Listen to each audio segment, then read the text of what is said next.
بسم اللہ الرحمن الرحیم۔ برادران اسلام، یہ بات ذہن نشین رہنی چاہیے کہ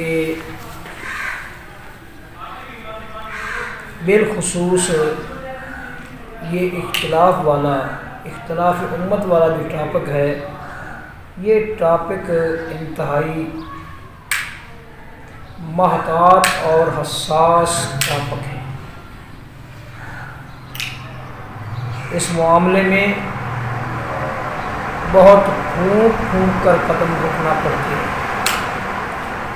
اور توازن کو برقرار رکھنا یہ بڑے دل گردے کی بات ہے۔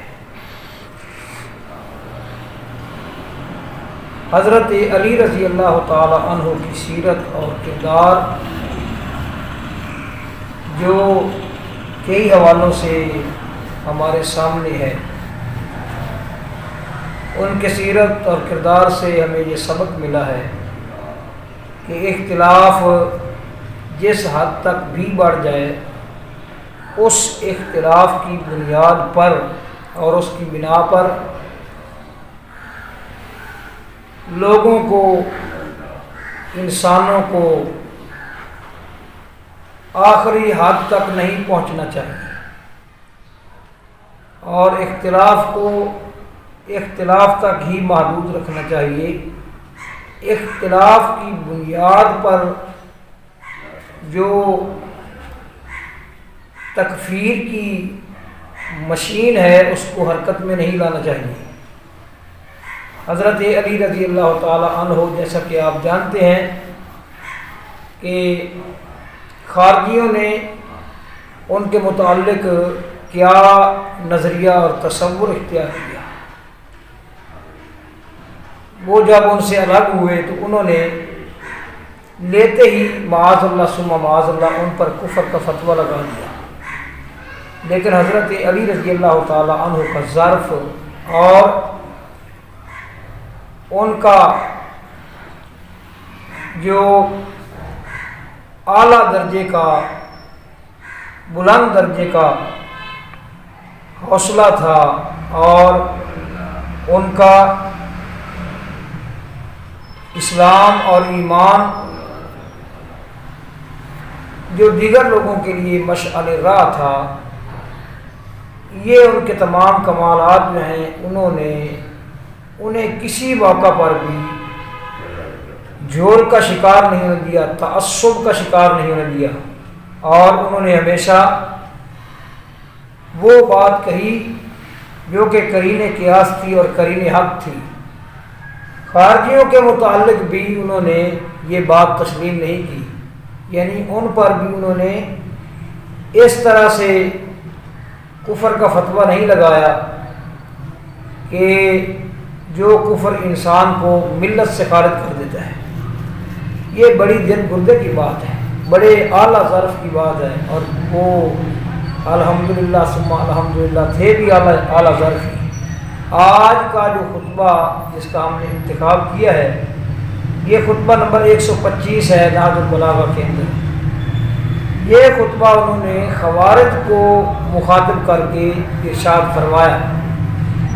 خارجی جو ہیں انہوں نے کئی قسم کے اعتراضات وارد کیے حضرت علی رضی اللہ تعالی عنہ پر۔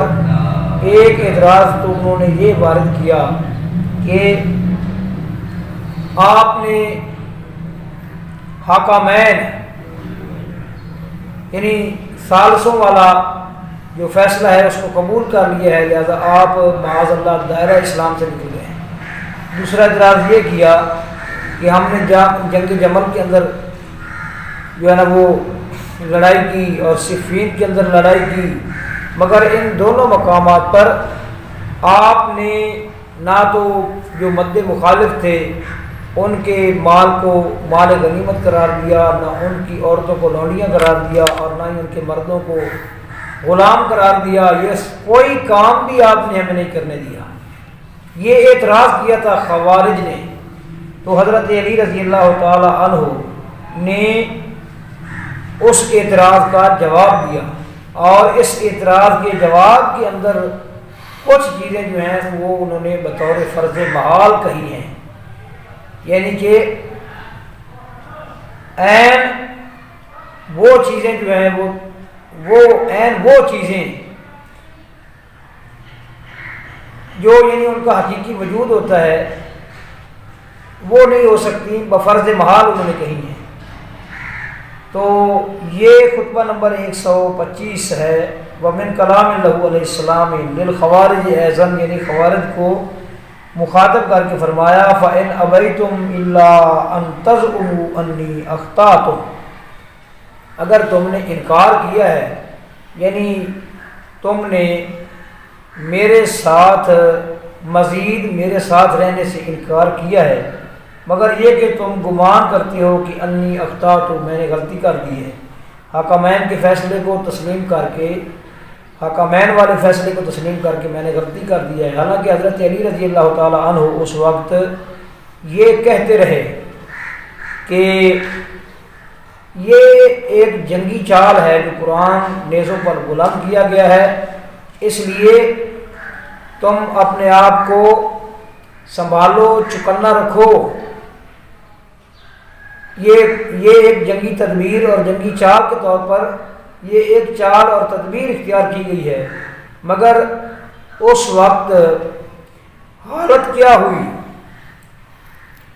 اس لشکر کے اندر حضرت علی رضی اللہ تعالی عنہ کے لشکر کے اندر دو افراد، یہ مفتی جعفر حسین نے لکھا ہے اسی نہج البلاغہ کی جو ہے نا وہ جہاں انہوں نے شرح کی ہے، تو خطبہ نمبر 35 کی شرح میں مفتی جعفر حسین نے لکھا ہے کہ دو کمانڈر حضرت علی رضی اللہ تعالیٰ عنہ کے فوج کے 20 ہزار آدمی لے کر حضرت علی کی طرف بڑھے، اور انہوں نے کہا کہ اگر مالک بن حارث اشتر کو واپس نہیں بلاؤ گے تو تمہارا بھی وہی حشر کریں گے جو حضرت عثمان رضی اللہ تعالیٰ عنہ کا کیا تھا۔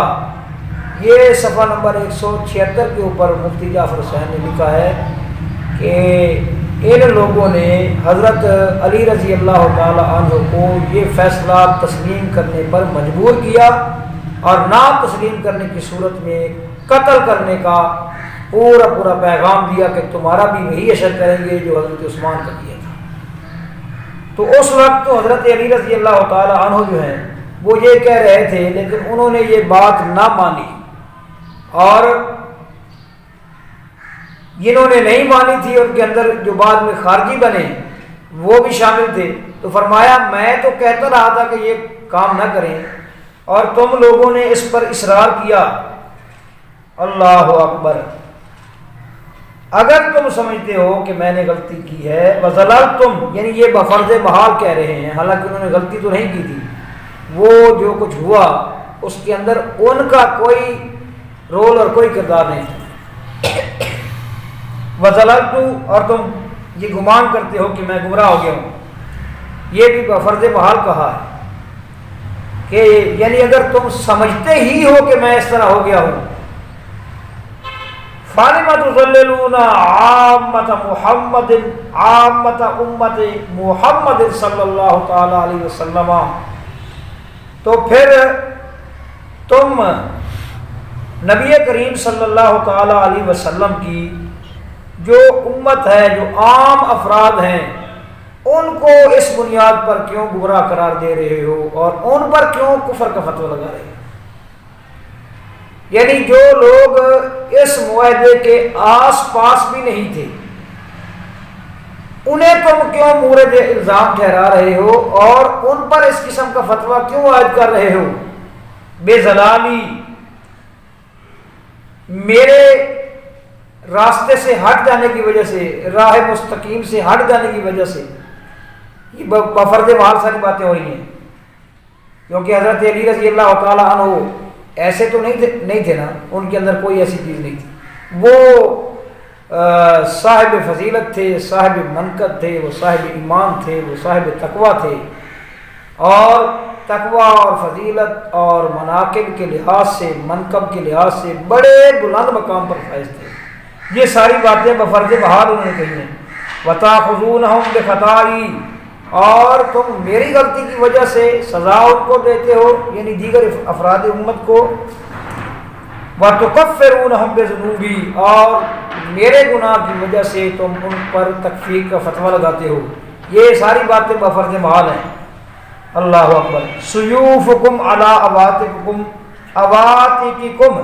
تضعونها مواضع البرء والسقم، فرمایا تمہاری تلواریں تمہارے کندھوں پر ہیں اور تم ان کو رکھتے ہو ہر اچھی اور بری جگہ، وَتُخْلِطُونَ مَنْ أَذْنَبَ بِمَنْ لَمْ يُذْنِبْ، اور تم خلط ملط کر رہے ہو ان لوگوں کو جنہوں نے گناہ کیا ہے ان کے ساتھ جنہوں نے یہ گناہ نہیں کیا، یعنی تم نے احتیاط کا دامن چھوڑ دیا ہے، تم خواہشات کے اسیر بن کر رہ گئے ہو، اور تم ایک ایسے خطرناک موڑ پر پہنچ گئے ہو کہ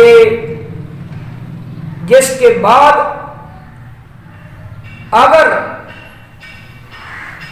فوری طور پر اپنے آپ کو سنبھالا نہ گیا تو اس کے بعد ایسی تباہی ہے کہ جس کا حساب ہی نہیں ہو سکتا، اندازہ ہی نہیں ہو سکتا۔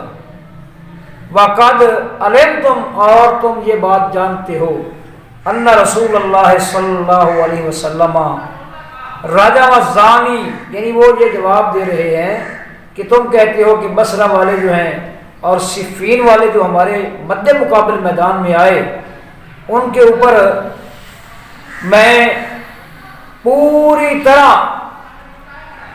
کفار کا سا معاملہ جو ہے، کفار کا سا معاملہ ان پر مسلط کر کے اور ان کے بارے میں یہ فیصلہ صادر کروں کہ وہ دائرہ اسلام سے خارج ہیں۔ تمہارا یہ مطالبہ ہے کہ ان کی عورتوں کو لونڈیاں بنایا جائے اور مردوں کو غلام بنایا جائے اور مال کو مال غنیمت قرار دیا جائے، تو تمہارا یہ مطالبہ راہ راست سے ہٹا ہوا ہے، اس مطالبے کے اندر کوئی حقیقت نہیں ہے کیا؟ اور تم جانتے ہو کہ ان رسول اللہ صلی اللہ علیہ وسلم رجم الزانی، اللہ کے نبی صلی اللہ تعالی علیہ وسلم نے زانی کو رجم کیا، المحصن جو کہ شادی شدہ تھا، ثم صلی علیہ، اس کو رجم بھی کیا اور اس پر جنازہ بھی پڑھا۔ یعنی اگر کوئی بندہ جرم کرنے کی وجہ سے، کوئی بندہ کبیرہ گناہ کرنے کی وجہ سے اگر دائرہ اسلام سے خارج ہو جاتا ہے تو یہ کبیرہ گناہ تھا زنا، اللہ کے نبی نے اس پر حد بھی جاری کی اور اس پر نماز جنازہ بھی پڑھی۔ بالکل مائل اسلمی کی مرتبہ اسی طرح ہوا، جب مائل اسلمی آئے اللہ کے نبی صلی اللہ علیہ وسلم کے پاس، ایک مرتبہ، دوسری مرتبہ، تیسری مرتبہ، پھر آپ نے ان پر حد جاری کی اور نماز جنازہ پڑھائی ان کی۔ صحابہ نے کچھ لوگوں نے صحابہ میں سے یہ چیز مغویاں بھی کی کہ یہ اللہ کے نبی نے کیا کر دیا ہے، اسی پر حد جاری کی ہے اور اس کی نماز جنازہ بھی پڑھا دی۔ تو اللہ کے نبی صلی اللہ علیہ وسلم نے فرمایا میں نے دیکھا ہے کہ وہ جنت کے حوضوں میں ڈبکیاں لے رہا تھا۔ سمجھ آئیے، کبیرہ گناہ جو ہے، کبیرہ گناہ وہ کسی سے بھی ہو سکتا ہے۔ یعنی حضرت علی رضی اللہ تعالی عنہ فرما رہے ہیں کہ میں نے ان کے بارے میں یہ جو فیصلہ کیا ہے کہ میں ان کے مال کو مال غنیمت قرار نہیں دوں گا، ان کے بچوں کو یا بڑوں کو جو جنگ میں ہوتے ہیں ان کو غلام نہیں قرار دوں گا اور عورتوں کو لونڈیاں نہیں قرار دوں گا، تو اس کے پیچھے ایک بہت بڑی وجہ ہے، غلطی ان سے ہوئی ہے، خطا ہوئی ہے، لیکن اس بنیاد پر انہیں دائرہ اسلام سے خارج قرار دینا، اس کی کوئی توق نہیں بنتی اور کوئی جواب نہیں بنتا۔ اسی طرح جس طرح اللہ کے نبی صلی اللہ علیہ وسلم نے شادی شدہ زانی پر حد جاری کی، اس کو رجم کرایا اور پھر اس کی نماز جنازہ بھی پڑھی۔ یعنی اللہ کے نبی اگر اس کو اسلام سے خارج قرار دیتے اس بنیاد پر تو پھر نماز جنازہ کیوں پڑھتے؟ اور فرمایا اور تم جانتے ہو وقاتل القاتل، اللہ کے نبی صلی اللہ علیہ وسلم نے قاتل کو قتل کروایا بدلے میں، قصاص میں، وورث میراثہ اہلہ، اور اس کے اہل و عیال کو اس کی میراث کا وارث بنایا۔ اگر تمہاری یہ بات ٹھیک ہو کہ وہ اس وجہ سے دائرہ اسلام سے نکل گئے ہیں کبیرہ گناہ کی وجہ سے، تو پھر اللہ کے نبی صلی اللہ علیہ وسلم نے جس کو قتل کرایا، پھر اس کی جائیداد کا، اس کی وراثت کا وارثوں کو وارث کیوں بنایا ہے؟ حالانکہ کافر تو مسلمان کا وارث بن ہی نہیں سکتا، پھر اللہ کے نبی نے ایسا کیوں کیا ہے؟ ظاہر بات ہے اس لیے کیا ہے کہ دائرہ اسلام سے نہیں نکلتا۔ اور فرمایا وَقَطَعَ السَّارِقَ وَجَلَدَ الزَّانِي، اللہ کے نبی صلی اللہ علیہ وسلم نے چور کا ہاتھ کاٹا اور الزانی غیر المحسن، جو غیر شادی شدہ زانی تھا، اس کو کوڑے مروائے۔ ثم قسم علیہما من الفیء، پھر اللہ کے نبی صلی اللہ علیہ وسلم نے مال فے میں سے، مال غنیمت میں سے ان کو حصہ بھی دیا۔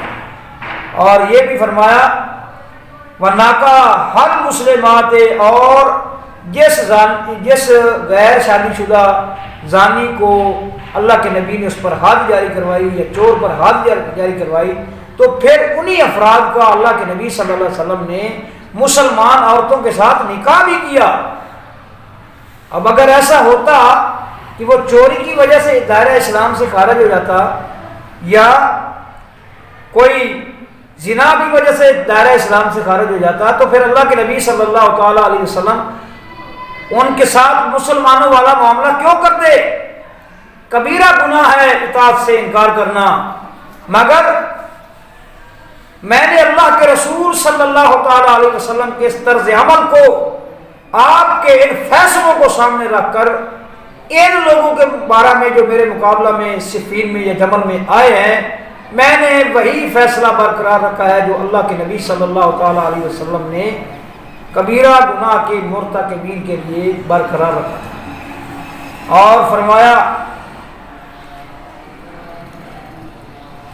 فَأَخَذَهُمْ رَسُولُ اللَّهِ صلی اللہ تعالی علیہ وسلم بِذُنُوبِهِمْ، اللہ کے نبی صلی اللہ علیہ وسلم نے ان کو ان کے گناہوں کی سزا دی۔ وَأَقَامَ حَقَّ اللَّهِ فِيهِمْ، اور اللہ تبارک و تعالیٰ کا جو ان کے بارے میں حق تھا اس کو قائم رکھا، یعنی ان کو غیر مسلم قرار نہیں دیا۔ اللہ اکبر۔ وَلَمْ يَمْنَعْهُمْ سَهْمَهُمْ مِنَ الْإِسْلَامِ، اور ان کا جو حصہ بنتا تھا اسلام میں، اس حصے کو ختم نہیں کیا اللہ کے نبی صلی اللہ علیہ وسلم۔ وَلَمْ يُخْرِجْ أَسْمَاءَهُمْ مِنْ بَيْنِ أَهْلِهِ، اور نہ ہی اہل اسلام سے ان کے ناموں کو خارج کیا۔ یہ صفین اور جمل والوں کے بارے میں جمل والوں کے بارے میں حضرت علی رضی اللہ تعالیٰ عنہ فرما رہے ہیں، یعنی میں نے ان کے مردوں کو کیوں غلام قرار نہیں دیا، میں نے ان کی عورتوں کو کیوں لاڑیاں نہیں قرار دیا، ان کے مال کو مال غنیمت کیوں نہیں قرار دیا؟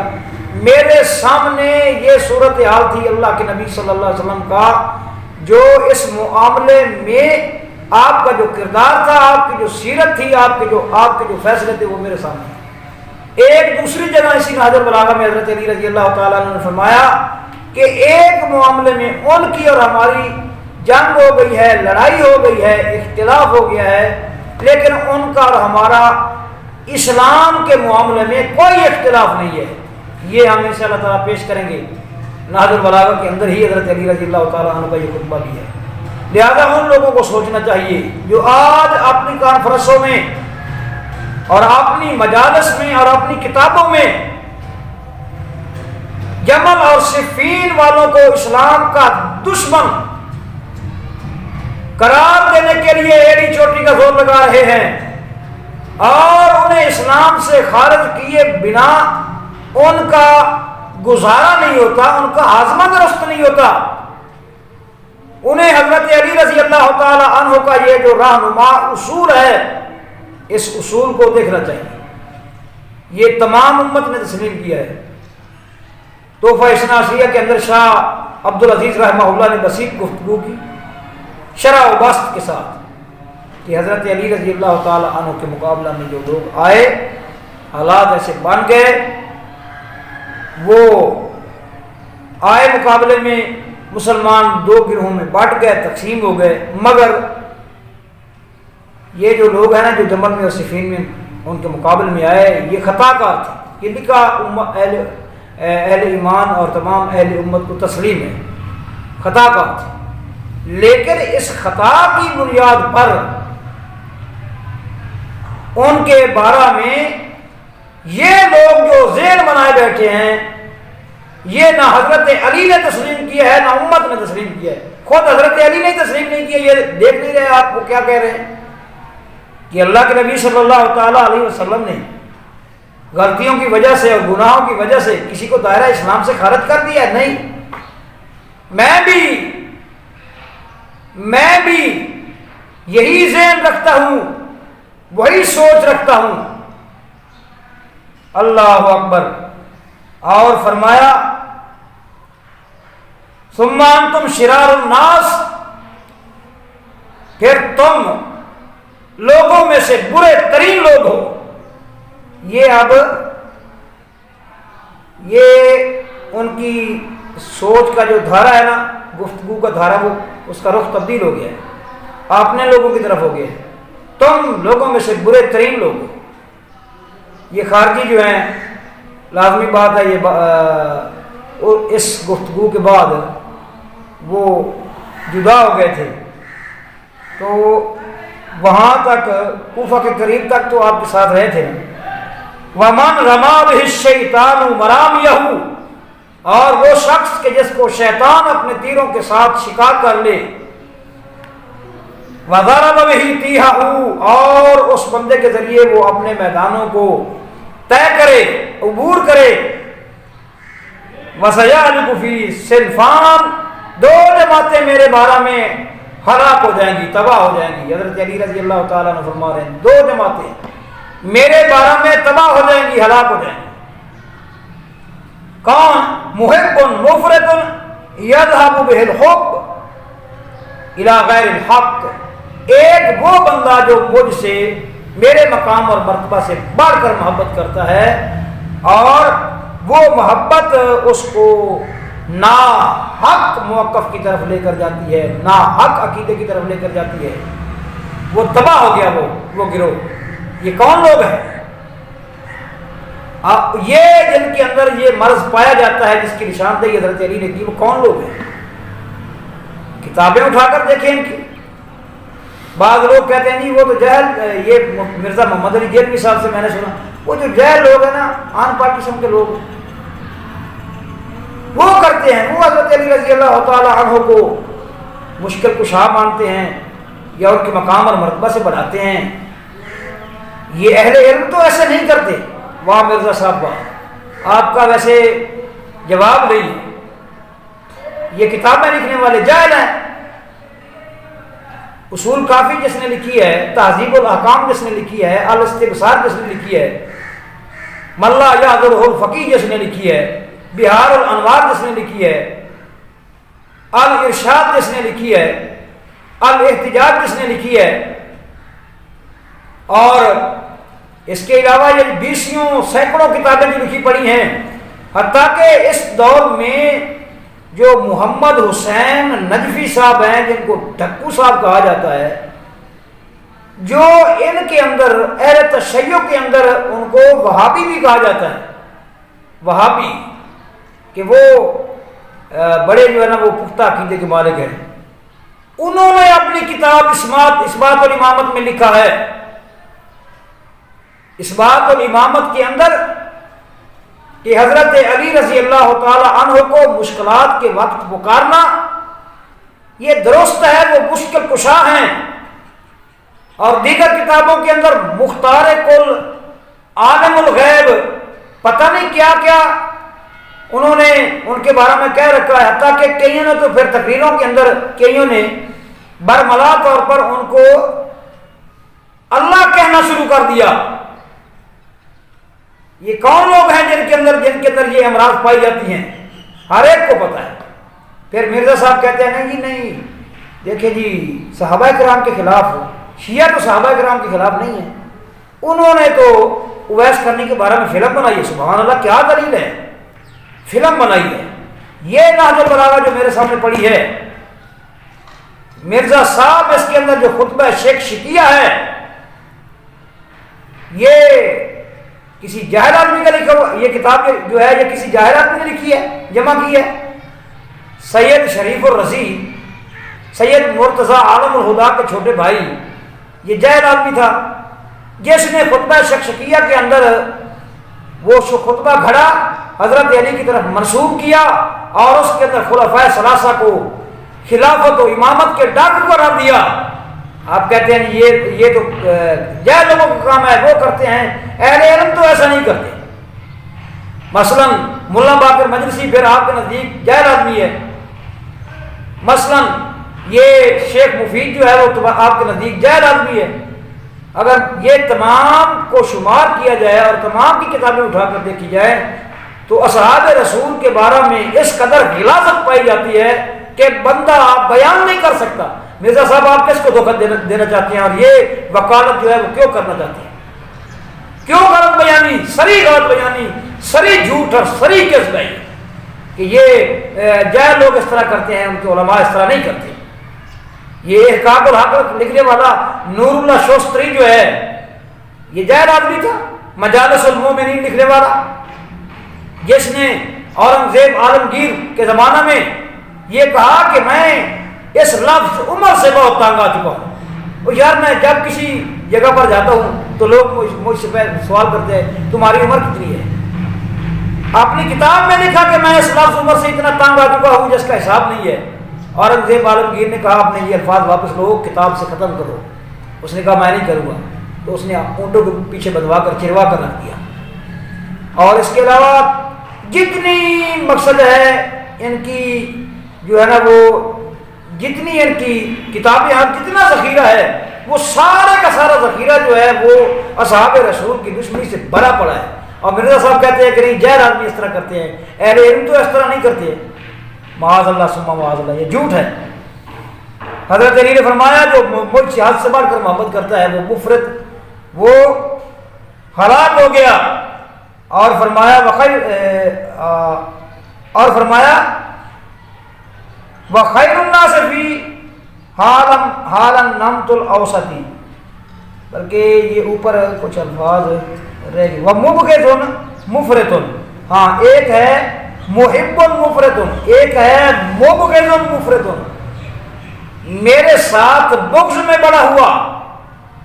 حضرت علی رضی اللہ تعالیٰ نے فرمایا کہ یذهب به البغض الى غیر الحق، اس کو بغض جو ہے وہ ناحق بات کی طرف لے جاتا ہے۔ یہ اللہ کے نبی نے پیشین گوئی کی تھی حضرت علی کے بارے میں، دو جماعتیں تباہ ہو جائیں گی، ہلاک ہو جائیں گی۔ اور مرزا صاحب کہتے ہیں کہ نہیں وہ بندے بہت ٹھیک ہے، اللہ کے نبی فرماتے ہیں کہ وہ ہلاک ہو جائیں گے، جو ان کو ان کے مقام اور مرتبے سے بڑھائیں گے جو لوگ وہ ہلاک ہو جائیں گے۔ مرزا صاحب کہتے ہیں نہیں وہ تو بہت اچھے آدمی ہیں۔ اللہ اکبر۔ اور مجھے یہ پتہ ہے کہ مرزا صاحب بتقاضۂ بشریت ایسا نہیں کرتے، وہ بتقاضۂ شیعت ایسا کرتے ہیں۔ اللہ اکبر۔ یا مفتی صاحب یا اس قبیل کے جو اور لوگ ہیں۔ اور حضرت علی نے فرمایا خیر الناس فی حال النمط الاوسط، لوگوں میں سے سب سے بہتر وہ ہے جو درمیانی راستہ اختیار کرتا ہے اس معاملہ میں۔ فالزموہ والزم السواد الاعظم، ان لوگوں نے اس راستے کو مضبوطی کے ساتھ پکڑ لیا اور انہوں نے سواد اعظم بڑی جماعت کے دامن کو تھام لیا۔ فإن يد الله على الجماعة، جماعت کے اوپر اللہ کا ہاتھ ہے۔ اور فرمایا وإياكم والفرقة، اپنے آپ کو تفرقہ بازی سے بچاؤ۔ فإن الشاذ من الناس، لوگوں سے کٹ جانے والا جو ہوتا ہے وہ للشیطان، وہ شیطان کے لیے ہوتا ہے، شیطان کا ہو کر رہ جاتا ہے۔ کما ان الشاذ من الغنم للذئب، جس طرح کے جو ہے نا وہ ریوڑ سے کٹی ہوئی بھیڑ جو ہے وہ بھیڑیے کے لیے رہ جاتی ہے، اسی طرح جماعت سے کٹا ہوا آدمی شیطان کا ہو کر رہ جاتا ہے۔ اور فرمایا الا من دعا الى، یہ شعار جو اس طریقے کی طرف تفرقہ بازی کی طرف بلائے تو حضرت علی فرماتے ہیں فقتلوہ، اس کو قتل کر دو۔ ولو کان تحت امامتی، اگرچہ وہ میرے اس امامہ کے نیچے ہو پھر بھی اس کو قتل کر دو، یعنی میرا جتنا بھی قریبی ہو۔ وَإِنَّمَا حَكَمَ الْحَاكِمَانِ، اور بے شک حاکم جو ہیں وہ مقرر ہوئے تھے لِيُحْيَىٰ مَا أَحْيَا الْقُرْآنُ، تاکہ وہ زندہ رکھیں اس چیز کو جس کو قرآن نے زندہ رکھا ہے۔ وَيُمِيتَا، اور وہ نیست و نابود کر دیں اس چیز کو جس کو ما امات القرآن، جس کو قرآن نے نیست و نابود کر دیا. وَإِحْيَاؤُهُ الْإِجْتِمَاعُ عَلَيْهِ، قرآن کو زندہ رکھنا، قرآن کے حکم کو زندہ رکھنا کیا ہے؟ اس پر اتفاق کرنا، مجتمع ہونا، قرآن مجید پر اکٹھے ہونا. وَإِمَاتَتُهُ الْإِفْتِرَاقُ عَنْهُ، اور نیست کو نابود کر دینا، یعنی کہ ایسے لوگوں کو جو کہ تفرقہ بازی کی دعوت دیتے ہیں، اس کو نیست و نابود کرنا، ان سے جدا ہو جانا ہے. فَإِنْ جَرَّنَا الْقُرْآنُ إِلَيْهِمْ، اگر قرآن نے ہمیں ان کی طرف چلایا، اتبعناہم، تو ہم ان کی اتباع کریں گے. وَإِنْ جَرَّهُمْ إِلَيْنَا اتَّبَعُونَا، اگر قرآن نے ان کو ہماری طرف چلایا تو وہ ہماری اتباع کریں گے. یہ ہے وہ خطبہ جس کے اندر حضرت علی رضی اللہ تعالی عنہ سے یہ پوچھا گیا کہ ان کی عورتوں کو لونڈیاں نہیں بناتے، مردوں کو غلام نہیں بناتے، اور مال کو مال غنیمت نہیں بناتے تھے. تو انہوں نے یہ بسیط خطبہ ارشاد فرمایا. اور اس خطبے سے ایک تو یہ چیز واضح ہوئی ہمارے لیے کہ جن لوگوں نے ان کے ساتھ اختلاف کیا، مقابلے میں آئے، میدان میں آئے، بہاد آرائی کی، جنگیں کی، حضرت علی رضی اللہ تعالیٰ عنہ اس قدر اختلاف کے باوجود ان کے بارے میں وہ موقف نہیں رکھتے جو آج کل کے یہ جو ہے نا گواہ سست، مدعی سست، گواہ چست کی جو ہے نا وہ یہ قرار رکھنے والے ہیں. حضرت علی رضی اللہ تعالیٰ عنہ اختلاف کے باوجود ان لوگوں کو وہ کچھ نہیں سمجھتے تھے، وہ ان کو اہل اسلام ہی سمجھتے تھے، اور سمجھتے تھے کہ وہ غلطی پر ہونے کے باوجود اہل اسلام ہیں، اور یہ کہتے ہیں کہ وہ اسلام کے دشمن ہیں. دوسری بات کہ جو لوگ حضرت علی رضی اللہ تعالیٰ عنہ کو حد سے بڑھاتے ہیں، ان کے مقام و مرتبہ سے بڑھا کر اللہ کے برابر جا کر کھڑے کرتے ہیں، وہ بھی ہلاک ہونے والے ہیں. اور جو حضرت علی رضی اللہ تعالیٰ عنہ کے مقام و مرتبہ کو وہ جو ان کا متعین مقام و مرتبہ ہے اس سے گھٹاتے ہیں. یہ بھی میں نے دیکھا ہے کئی لوگوں کو، آپ نے اپنی صفوں کے اندر دیکھا ہے. وہ کیا کرتے ہیں؟ وہ حضرت امیر معاویہ سے ان کا تقابل کر رہے تھے. اللہ کے بندو، ان سے ان کا حضرت امیر معاویہ کے ساتھ کیا تقابل ہے؟ امیر معاویہ کا ان کے ساتھ کیا تقابل ہے؟ امیر معاویہ بہت بعد میں اسلام لائے، وہ جو ہے سابقون الاولون میں سے ہیں، اور انہوں نے ہجرت کے اندر انہیں وہ ہجرت والا شرف حاصل ہے. وہ جو جنگیں ہوئیں مثلا بدر اور احد اور دوسری جنگیں جو ہیں، ان جنگوں کے اندر ان کا بڑا واضح جو ہے نا وہ ان کا کردار ہے، اور بڑے بڑے مہیر اور اقول کارنامے ہیں. ان لوگوں کے بارے میں اللہ نے یہ فیصلہ دے دیا کہ اب ان کے مقابلہ میں ان کے مرتبے کا اور ان کی فضیلت کا، ان کی ٹکر کا کوئی آدمی ہو نہیں سکتا. بعد والے ان کے مرتبے کو نہیں پہنچ سکتے. تو پھر امیر معاویہ رضی اللہ تعالیٰ عنہ کا اور ان کا کیا مقابلہ ہے؟ یہ تمام چیزیں جو ہیں یہ فقط ان کے لیے پابندی نہیں ہے. جو لوگ حضرت علی کو ان کے مقام مرتبہ سے بڑھاتے ہیں، یہ صرف ان کے لیے پابندی نہیں ہے کہ وہ نہ گھٹائیں، وہ ایسا نہ کریں. ہمارے لیے بھی یہ پابندی ہے کہ ہم ان کے مقام و مرتبے سے ان کو نہ گھٹائیں. اگر ایسا کریں گے تو اللہ کے نبی نے فرمایا وہ لوگ ہلاک ہو جائیں گے. اگر بڑھانے والے ہلاک ہو جائیں گے تو گھٹانے والے بھی اللہ کے نبی نے فرمایا ہلاک ہو جائیں گے. اس لیے ہمیں نہ ان کے مقام و مرتبے کو، جو ان کا مقام و مرتبہ ہے، نہ اس سے بڑھانا چاہیے نہ گھٹانا چاہیے. اللہ سے دعا ہے کہ اللہ تعالیٰ عمل کی توفیق دے.